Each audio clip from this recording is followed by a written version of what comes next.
Hello friends, Namaste, Namaskar. You're watching Investors Time and this is Sahavir. In this video, we will be talking about Motherson Sumi Limited. You might be asking like Sahavir, in this particular times of economic recession or slowdown, why do you want to talk about a sector which has been beaten down very badly? There are a couple of reasons I personally like this company. Besides that, I like the hunger of the management, the way it expanded, but in the wrong times. That is the main point. Like when a company looks for an expansion, when it takes over at the bad times, it will get at the best price.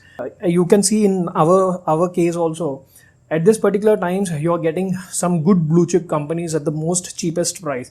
And at now, we're not supposed to think the stock market has gone down and which stocks to buy and all. It is so clear that, there are some no-brainer stocks which have to be bought. I'm not talking about Motherson Sumi as a no-brainer, but, since, it is kept on buzzing and I can see that there is a little cup and handle formation in the chart patterns. And that's the reason I wanted to talk.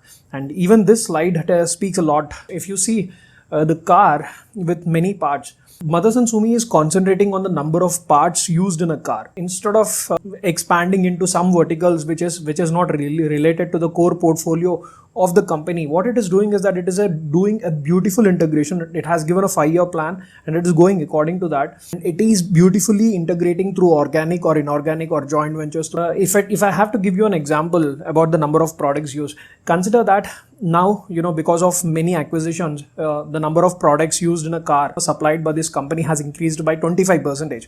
So let us say that tomorrow the sales have gone down by 30% or 40%. I mean, even if the car numbers goes down, since they are producing and supplying more number of products for the same car, it is actually benefiting from that. And that's the reason I actually like this company. And you can see its portfolio as well. It has started with wiring harness almost like in 1975.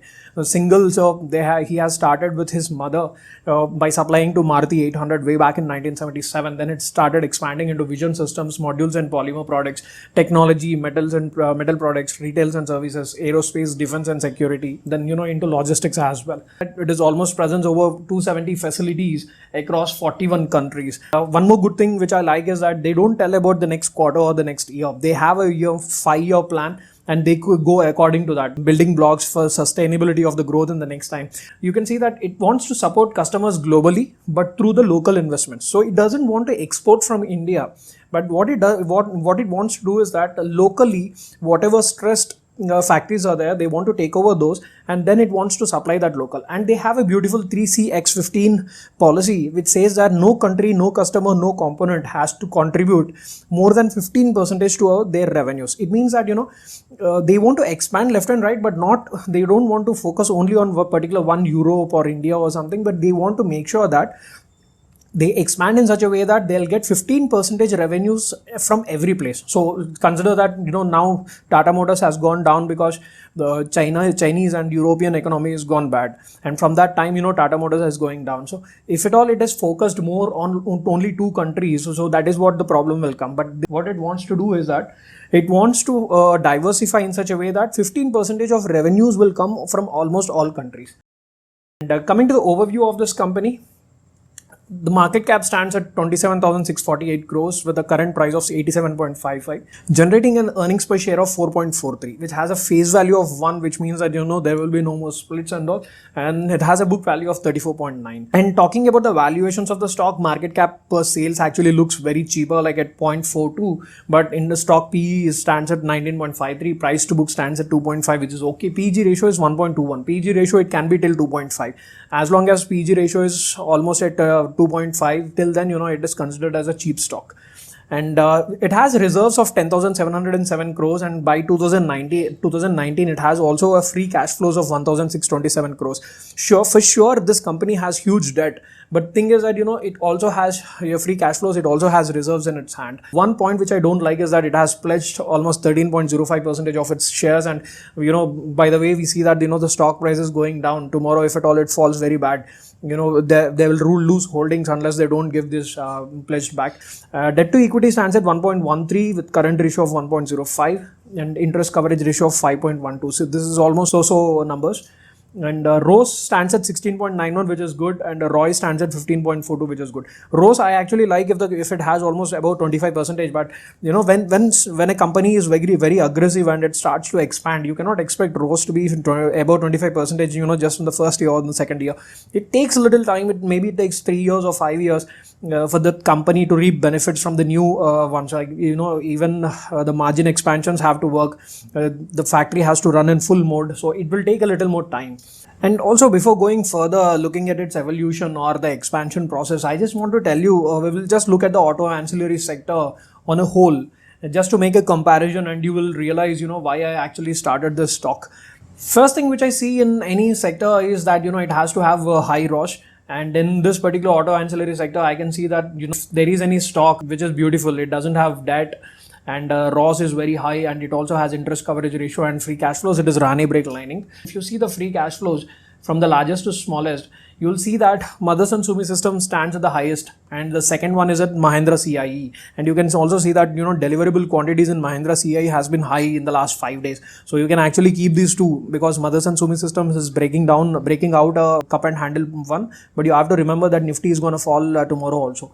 So after these two stocks, there is also one India Nippon Electrical Limited, which I actually like. So these are my top 3 picks in auto ancillary sector, but I'm talking only about Motherson Sumi Systems. But you can actually do your DIY and give me some feedback. You can actually post through the messages. You can tell me, which company you like, or you can even suggest me what companies I have to actually post in my videos. And I'll also try to make more videos in the coming days. So for now, in the Motherson Sumi Systems, the one thing which I don't like is the debt part. ROS is considerably average compared with the auto ancillary sectors. But when you speak about the free cash flows, it has pretty high free cash flows of 1,627 crores. So you can see why I actually picked Motherson Sumi Systems. It is kind of, good company in this particular sector, and that's the only reason I have chosen. And, personally, I like the growth companies, which, where the management is hugely aggressive and they wants to look for expansion because it is seeing huge growth. And coming to this, we will start with the evolution again. This company has started in 1975 to 1999, and it has been growing in India through joint ventures. It also focused on Europe from 2000 to 2009, and then it started looking for global expansion through organic growth, acquisitions and joint ventures from 2009.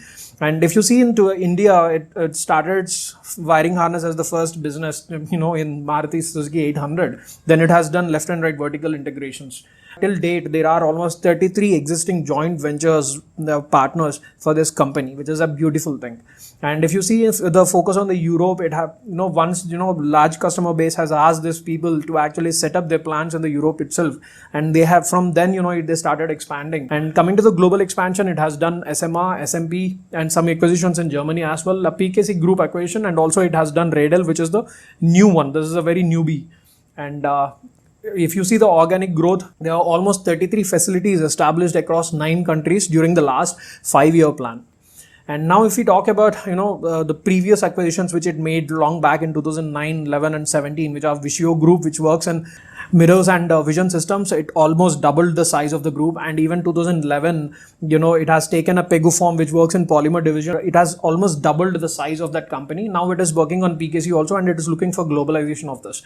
Since we have covered, almost all the acquisitions, this is the right time that we have to look at the segments business. And there are currently 4 divisions, which is MSSL, SMR, SMP, PKC. And you can see here that the blue color, the SMP, it has almost 45.4% of contribution, and that also has increased to 49.3. So SMP is the one which is contributing more in terms of revenue.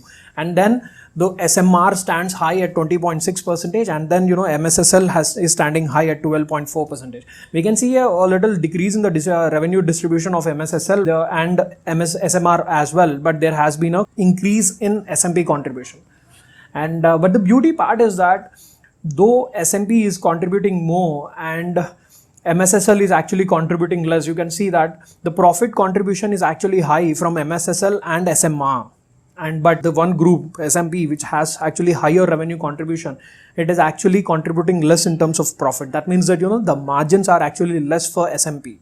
but it will take time to have a margin expansion. And unless any mechanical factory, since I am from a mechanical background, I am a merchant navy guy, I'm a mariner, and that is my actual profession, but this stock markets is my passion, so I do both. That's the reason sometimes you'll see an off in my YouTube channel for almost 6 months, because I'll be actually sailing somewhere in some other country. As a mechanical engineer guy, I can tell you that whenever there is a factory, the margin expansion will not happen unless the capacity utilization is almost above 75 to 80%. We will not see the revenues of individual MSSL, SMR, SMP, but I'll try to provide you this PDF file so that you can actually look out all these numbers by yourselves.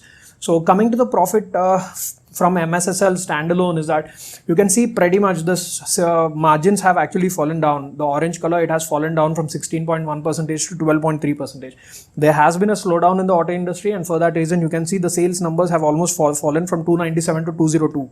But and if you see the SMR division, which also has a higher contribution in terms of profit, it is actually reaping almost 7% of margins. So with a 7% of flat margins since last 3 quarters, it is doing pretty well in terms of profit contribution. And if you see this, you'll see very much funny that SMP's profit margin is just 0.4.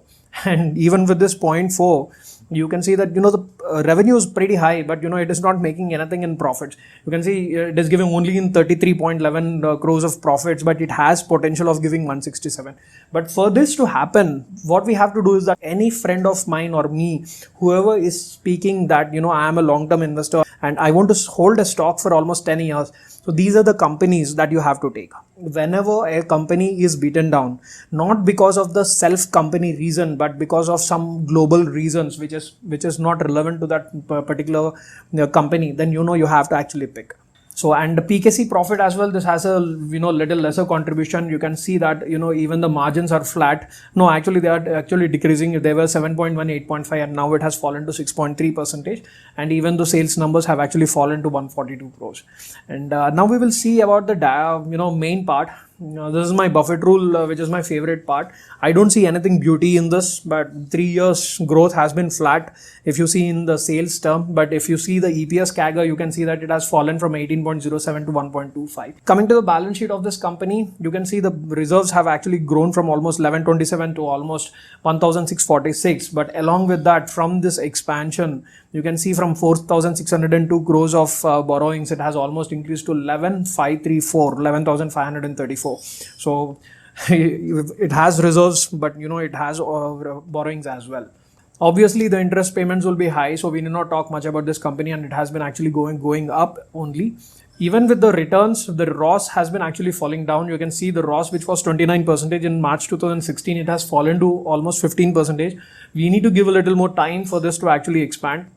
Coming to the cash flows, it is doing good actually. Operating activity, you can see at least minimum it is generating about 3,000 crores of operating activity cash flows.